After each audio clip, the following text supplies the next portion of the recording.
Greetings, everyone.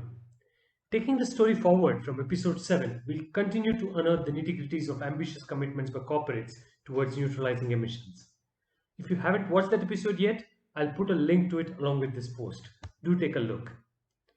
Just like we looked at the significance of considering all emission scope types to substantiate any net zero claims in that episode, it is equally important to be observant of the organizational boundaries that are considered while making these claims.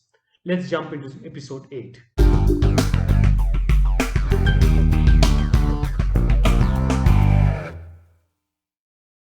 Business operations of any leading organization today is quite dynamic.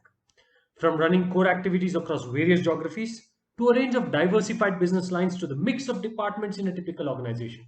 There are practicalities of various dimensions that define the distinct nature of an organization's operations today. So, any talk of carbon emissions should clearly establish what part of the organization boundaries have been accounted for. Let's look at this with examples. Here's example 1. A global MNC operates in 2 countries in North America, 3 in the Euro region, 1 in Southeast Asia. For the company to be able to claim net zero across the organization, it needs to account for every emission happening across all these locations and neutralize them. Example 2. A large conglomerate group of companies runs multiple diversified businesses.